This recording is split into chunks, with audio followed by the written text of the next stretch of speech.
This is a demonstration of the motion of the Obliquus Capitis Inferior muscle, which is pink here. There's the right one. There's the left one. We'll move these out of the way for now. The right obliquus attaches the spinous process of C2 to the transverse process of C1. And what happens when it pulls those two things together? Well, let me point back here. If you see this little doohickey sticking up right back there, that is the dens of C2, and it provides a post, like a finger sticking up, that the C1 has kind of a ring that rotates on that post.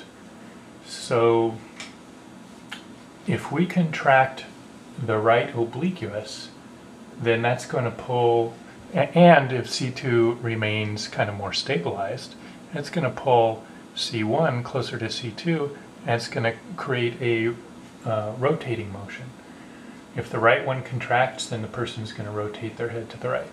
So I'm just going to grab this little string here and pull, and we'll see what happens. He rotated his head to the right. Okay.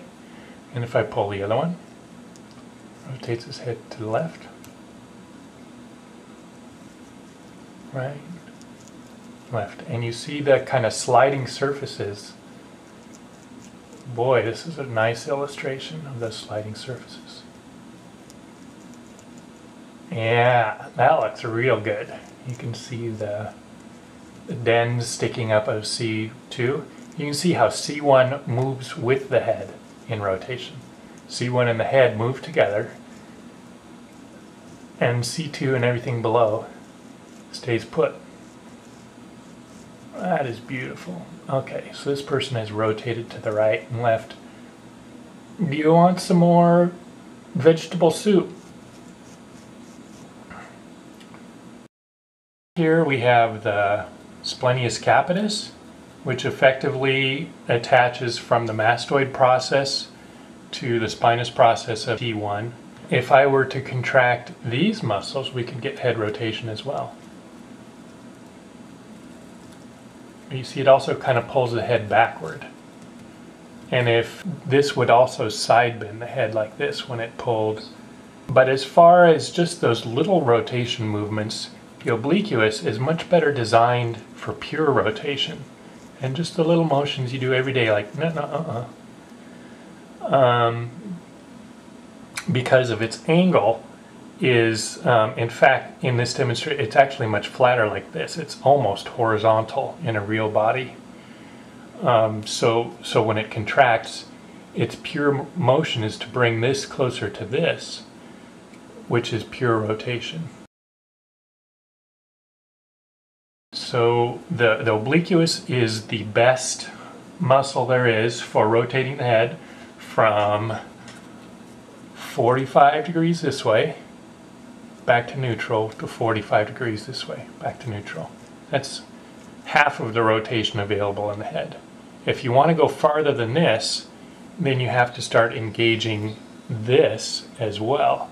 So we're going to rotate the first 45 with the obliquus, and then continue rotating with the Splenius Capitis, which will rotate the rest of the facets from C2, C3, C4 until you get 90 degrees. Okay, here is the top view of the spine with the head taken off. So this one we're looking at here is C1, and you see these kind of flat dishes here. This is what the head rests on and articulates with. I'll probably show this in another video some other day, but here are the two dishes right there that fit on there. But that's for another time. So this is C1, and this is how it rotates on C2. This hole is not an actual hole in the skeleton. I had to drill that to make the muscles go through. And these holes over on the end here that the strings go through, I drilled those. But these holes are really here for the vertebral arteries to go through. Okay, and here we go. This is the right obliquus. I'm pulling on the string. Pulls into right rotation up to about 45 degrees. You see, if I went much past 45 degrees, it could do it, but for one thing, muscles can only shorten to half of their original length. By the design of the overlap of the fibers, they can't shorten any more than that. So going from, say, if it gets up to about 3 inches on this side, the shortest it could ever get it would be 1.5 inches on this side. And the other thing, if it went much further than this, the brain stem that's going down through here would get cut, guillotine, which wouldn't be good. Okay, so you can see down there, that's where the nerves and cerebrospinal fluid go. Okay, so we're slowly rotating to the right. To about, that's about as far as it goes, 45 degrees. Comes back to neutral. Goes to the left. So when you decide to turn your head to the left, the first 45 degrees is all done by these obliquus muscles pulling, and that gets you over to the first 45 degrees. If you want to go farther than that, then this has to start moving with other muscles, bigger muscles.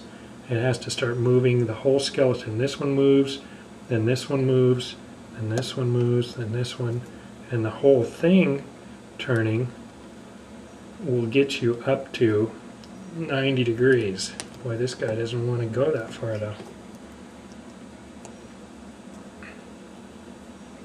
Okay, there's 45 degrees of rotation in below, and then if you add 45 here,